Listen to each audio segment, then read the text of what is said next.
Bien, chicos, como les comentaba en el video anterior, la idea es hacer varios ejercicios hoy día, así que vamos a continuar con el siguiente ejercicio, que es el problema 2. Les comparto bien, nuestro ejercicio. Voy a cambiar ahora sí, a ver si funciona. Bien, entonces, este problema es un problema de sistema forzado. Entonces, tenemos una masa y sobre esta masa actúa una fuerza de roce, que lo vamos a representar a través de este pistón, el cual se mueve dentro de un recipiente con algún fluido. Entonces, esto de acá le otorga esta fuerza de roce. Vamos a suponer que el objeto no tiene roce con respecto a la base, sino que toda la parte de disipación la vamos a asumir en este roce viscoso. Tenemos acá un resorte que está unido a nuestra masa a través de un soporte rígido, y este resorte está unido a un punto, a un soporte externo, el cual se activa, sobre el cual se realizan desplazamientos, pero estos desplazamientos son a lo largo del eje del resorte y son realizados por una fuerza externa. Entonces, este punto, esta coordenada XS, representa la posición de donde se aplica la fuerza externa. Entonces, esto dice, considera una masa que se mueve sobre una superficie horizontal sin roce contra el piso. Además, una fuerza externa periódica actúa sobre el punto S, que sería este punto de acá, ¿cierto? Esta fuerza periódica produce un desplazamiento del punto S acorde a la expresión XS, ¿cierto? Entonces la posición XS tiene es una posición en función del tiempo y está como F0 coseno de omega t más phi. Se considera una sección de roce viscoso, el cual es proporcional a la velocidad de la masa m, oponiéndose al movimiento de esta. La constante proporcionalidad de esta fuerza es B, y el sistema se representa como un pistón que se mueve dentro de un fluido viscoso, lo que comenzaba al principio. La masa m está unida al pistón mediante una barra rígida de masa despreciable. La vista de la imagen del esquema es una vista lateral, o sea, se ve de lado cómo se va moviendo todo el sistema. Realiza el diagrama de cuerpo libre de todas las fuerzas que actúan sobre la masa m, obtenga las ecuaciones de movimiento para la masa m y demuestre que se obtiene una ecuación de un movimiento armónico forzado. Resuelva la ecuación diferencial determinando la amplitud de oscilación de la masa m y determina la diferencia de fase entre el movimiento de la masa y la fase de la fuerza externa. Bien, entonces esto va a quedar disponible en el campus virtual, pero yo voy a copiar algunos de estos datos y voy a cambiar de cámara al cuaderno. Entonces, acá tengo el cuaderno, y lo que voy a hacer es que voy a pausar la grabación, voy a copiar algunos datos de acá, y así ahorramos algo de tiempo. Bien, entonces acá tenemos nuestro problema. Tenemos el efecto del peso que es hacia abajo, la fuerza de gravedad. Representamos la fuerza de roce mediante este pistón. Tenemos nuestra masa m, ¿cierto? Que le colocamos la posición x de t. Y tenemos este punto S, que tiene una posición x sub s, que también es función del tiempo, y sobre el cual tenemos esta fuerza externa. La fuerza externa, la posición de xs, está dada como un F0 coseno de omega t más phi. En realidad, F0 en este caso tiene unidades de posición, no es una fuerza, sino que es la amplitud de la posición xs, y la fuerza de roce la escribimos como menos b por x punto, diciendo que es proporcional entonces a la velocidad de nuestra masa m. Bien, entonces, si hacemos el diagrama de cuerpo libre, supongamos que acá vamos a tener, bueno, si hacemos el diagrama completo, vamos a tener la normal de la superficie, el efecto de la fuerza-peso, que no nos van a afectar en nuestro problema. Para escribir el diagrama de cuerpo libre, el cual es variable en el tiempo por la posición de la masa, ¿cierto? Vamos a suponer que la masa está desplazada levemente hacia la derecha y que además se está moviendo. Entonces este sería nuestro X que se está moviendo, lo desplazamos un poquito hacia la derecha, y además vamos a suponer que la velocidad del objeto, o sea, nuestro X punto también es hacia allá, o sea, la masa está avanzando hacia la derecha. Entonces, bajo esas condiciones, vamos a tener que, si la velocidad es hacia la derecha, entonces nuestra fuerza de roce va a ir a la izquierda, y si el objeto se está moviendo hacia la derecha, debe definir también la opción de la fuerza elástica. Entonces vamos a escribir la fuerza elástica. Si se desplaza hacia la derecha, vamos a suponer que la fuerza elástica viene en la otra dirección, ¿cierto? Que sería la fuerza que ejerce este resorte sobre la masa. ¿Qué otra fuerza tengo actuando sobre el sistema?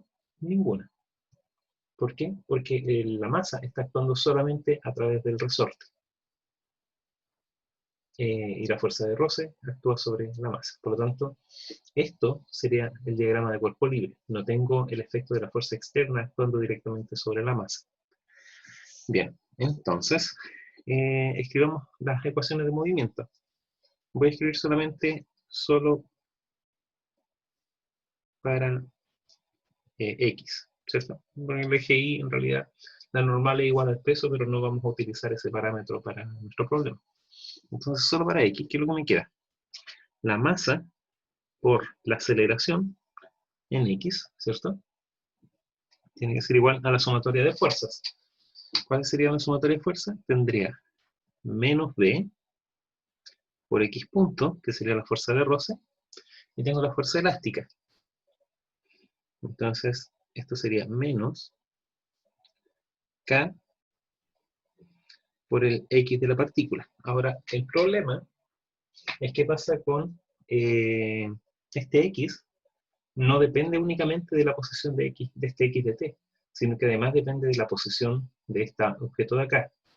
Por ejemplo, si el desplazamiento de este punto es hacia la derecha, supongamos que nada está todo en la posición de equilibrio, pero yo muevo esta masa hacia la derecha, entonces estoy estirando el resorte, y al estirar el resorte me produce una fuerza,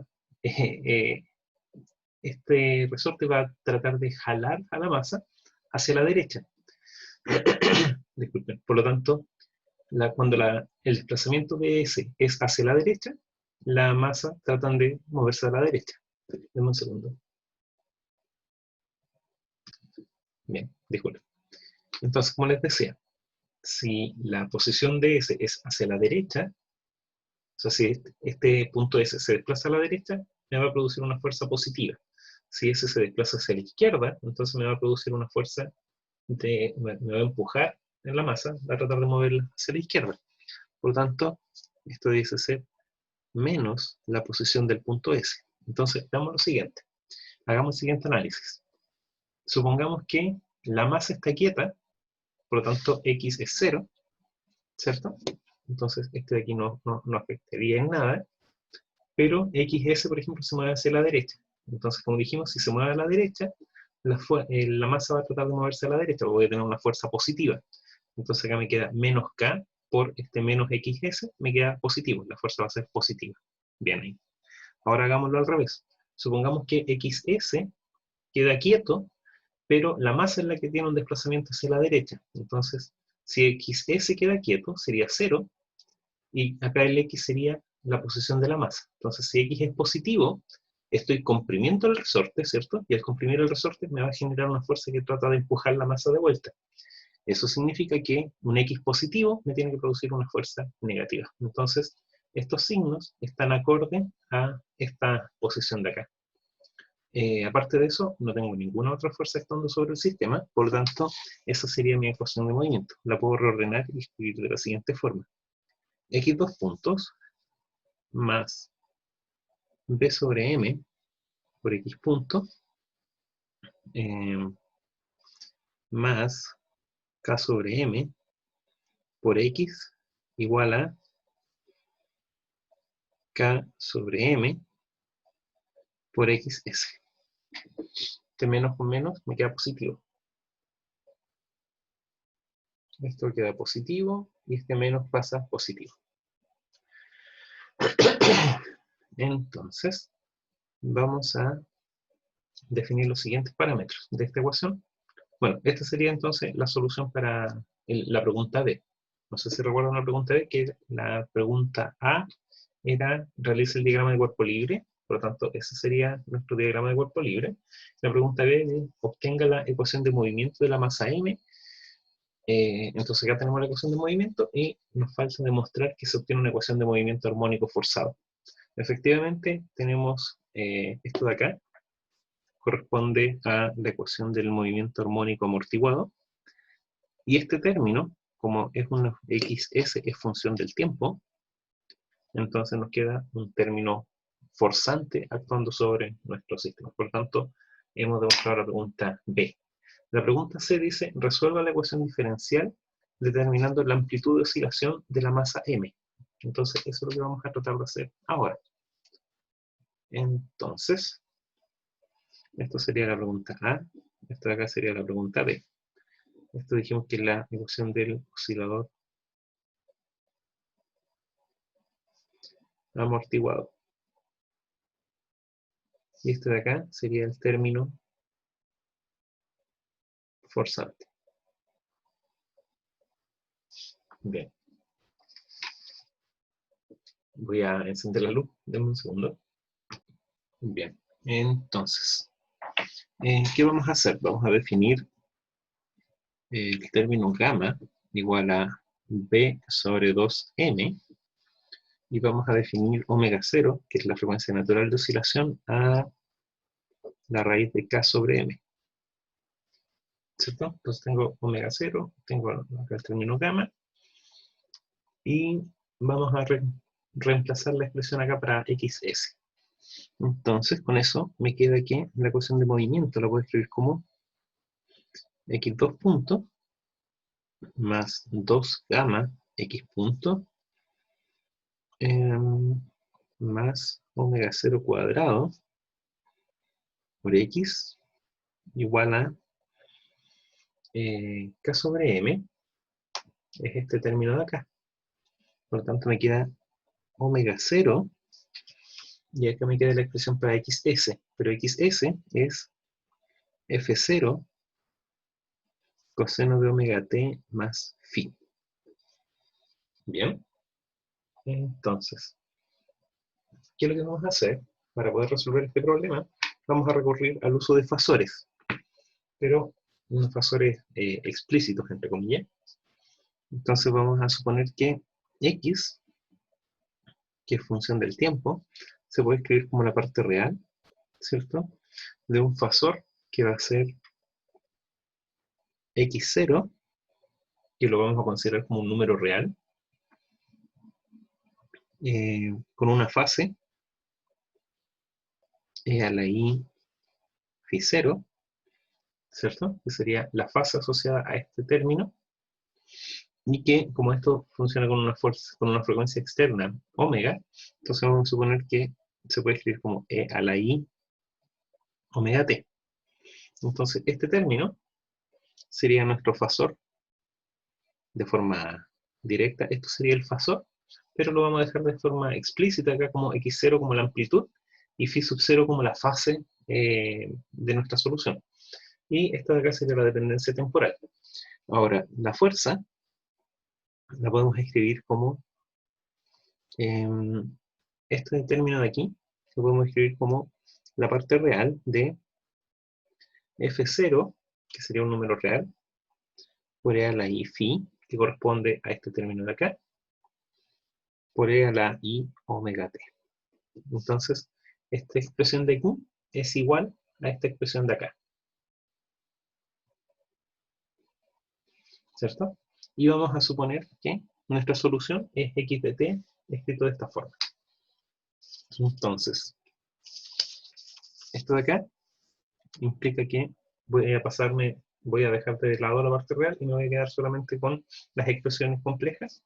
Entonces, x punto lo puedo escribir como la derivada temporal de este término, que sería I omega por x0 por E a la I phi 0 por E a la I omega t. Y el x2 punto va a ser la derivada nuevamente de ese término, entonces me queda menos omega cuadrado por el i, ¿cierto? Me queda i cuadrado, ese es el menos, el omega cuadrado por este omega de acá, y me queda el x0 por e a la i phi sub 0 por e a la i omega t. Entonces, reemplacemos estas dos expresiones junto con la fuerza en nuestra ecuación de movimiento.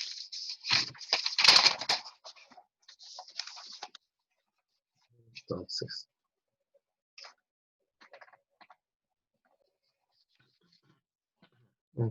x2 puntos me va a quedar menos omega cuadrado x0 por e a la i phi sub 0 por e a la i omega t más 2 gamma por x punto. Y x punto es este término de acá. Entonces me queda i omega x0 por e a la i phi sub 0 por e a la i omega t. Después me queda más omega 0 cuadrado por x. Y x lo vamos a escribir como x0 por e a la i phi sub 0 por e a la i omega t. Y esto tiene que ser igual a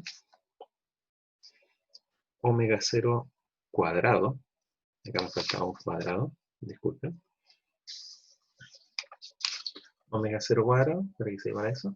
Omega 0 cuadrado por F0 por E a la I phi por E a la I omega t. Bien, esa es nuestra ecuación de movimiento. Y ahora el E a la I omega t, entonces lo puedo simplificar, ya que aparecen todos los términos. Entonces puedo simplificar. Y ahora puedo agrupar términos. Entonces voy a factorizar directamente x0 por e a la i phi sub 0. Entonces, x0 por e a la i phi sub 0, factor d. El primer término me queda, no, voy a tomar este término primero, omega 0 cuadrado positivo. Entonces me queda omega 0 cuadrado. Si estaría listo. Me queda este término de acá, que sería menos omega cuadrado. Entonces estaría listo. Y me queda solamente este término de acá. Y esto de acá es más i, factor de 2 gamma omega. Y eso sería 2 gamma i omega, 2 gamma i omega, x0 por el phi. Super. Tengo el lado izquierdo listo, entonces esto tiene que ser igual a omega 0 cuadrado, f0 por e a la i phi. Bien, entonces esto significa que yo tengo acá el producto de dos números complejos y acá tengo solamente un número complejo. Este de acá, omega 0 cuadrado, es un número real, f0 es un número real, por lo tanto esto es una amplitud. Y acá tengo un e a la i phi, que sería la parte, la fase que tengo asociada a mi número complejo. Entonces esto lo puedo representar como módulo fase. Este de acá sería un número complejo. Este de aquí es un número complejo. Ahora este otro es otro número complejo. Y este es otro número complejo completo. Entonces esto está escrito como módulo de Z1 por e a la i phi 1. Entonces tengo módulo ángulo.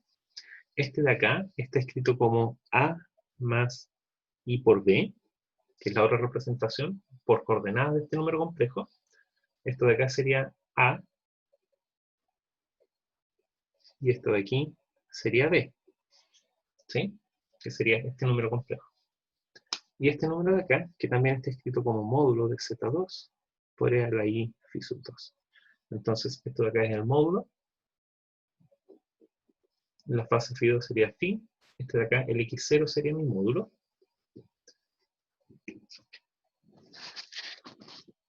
Voy a aumentar un poco la ganancia, creo que disminuyó la luz ambiental, así que...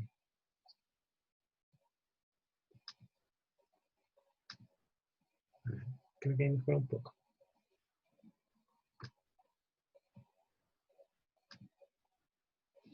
Bien.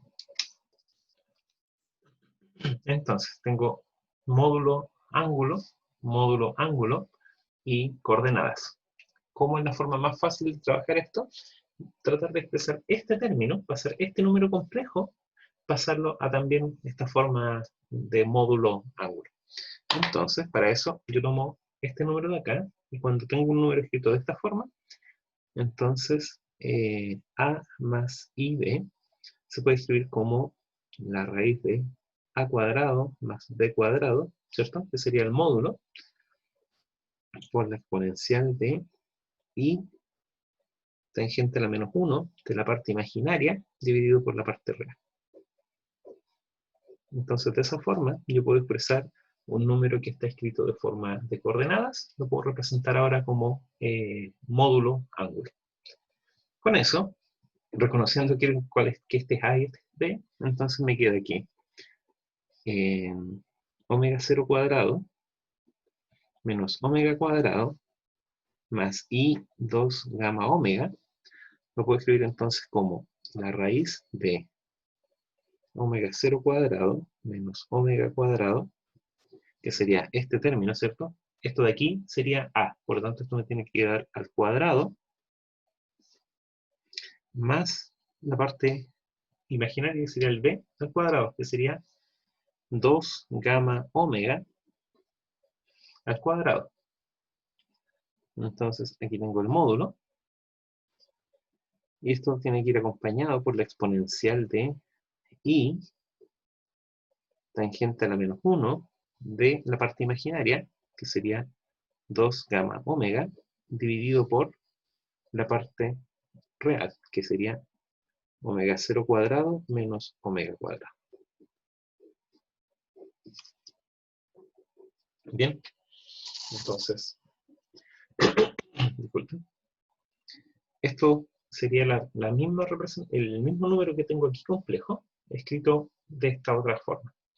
Entonces, lo que vamos a hacer es despejar este término. Por lo tanto, tengo que pasar dividiendo este término, o este término ahora, a este extremo de acá. Entonces me queda x0 por e a la i phi sub 0 igual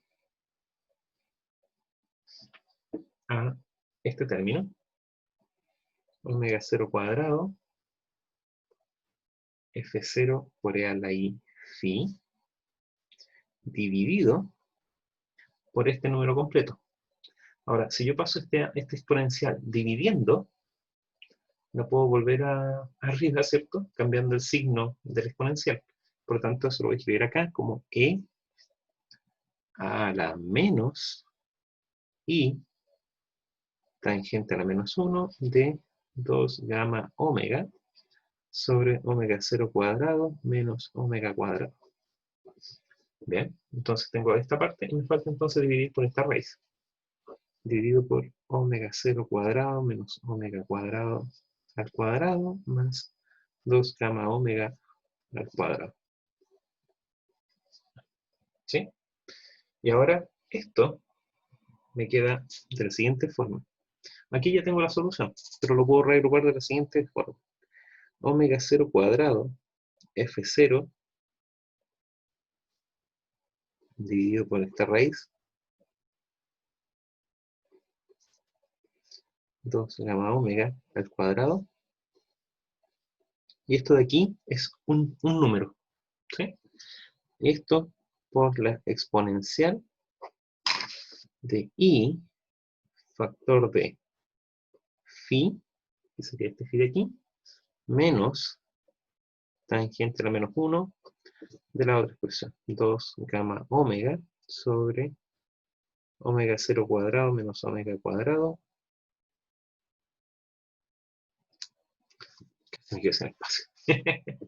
Entonces, si se fijan ahora, x0 corresponde a este número, por lo tanto esto es x0, y la fase phi corresponde entonces a todo este término, phi sub 0. Entonces, yo ya tengo la solución para mi problema. ¿Por qué? Porque esto de aquí entonces significa que x0, dijimos que era, x es la parte real de esta expresión de acá. Y aquí yo ya tengo la expresión para x0 y para phi sub 0. Y omega es un valor conocido, por lo tanto yo ya sé la expresión para x. Eso significa que x, ahora escrito en función del tiempo, ya como la solución del problema, va a ser omega 0 cuadrado f0 dividido por la raíz de omega 0 cuadrado menos omega cuadrado al cuadrado más 2 gamma omega al cuadrado. Acá tengo eso, por la parte real del número complejo, que sería coseno de primero omega t por este omega t de acá, y ahora por más esta fase phi sub 0, más la fase que sería phi menos tangente a la menos 1 de 2 gamma omega sobre omega 0 cuadrado menos omega cuadrado. Y esto corresponde entonces a mi solución para la amplitud de x en función del tiempo. Voy a volver a revisar la pregunta, solamente para ver que la hayamos respondido todo. Entonces dice, resuelva la ecuación diferencial, determinando la amplitud de la oscilación de la masa, esta es la amplitud, ¿cierto? Y determina la diferencia de fase entre el movimiento de la masa y la fase de la fuerza externa. Entonces, esto de acá corresponde a la fase de mi sistema, solamente para completar el problema. Entonces, la fase de mi solución, que sería el phi sub 0, ¿cierto? Voy a volver aquí en nuevo. El phi sub 0 corresponde a phi menos esta tangente a la menos 1 de 2 gamma omega sobre omega 0 cuadrado menos omega cuadrado. ¿Bien? Ahora, la diferencia de fase corresponde a la diferencia de fase entre mi sistema y la fase de la fuerza externa, que yo ya sé que es este término phi. Por lo tanto, la diferencia de fase va a ser phi sub 0 menos phi. ¿Sí? Eso es la diferencia de fase que tengo entre los dos términos. Por lo tanto, me queda directamente que phi sub 0 menos phi va a ser menos tangente a la menos 1 de 2 gamma omega sobre omega 0 cuadrado menos omega cuadrado. Y esa es la solución de la última pregunta. Bien, me detengo ahora y sigo grabando enseguida el siguiente ejercicio. Recuerden que si tienen dudas siempre me pueden hacer consultas después a través del campus. Nos vemos.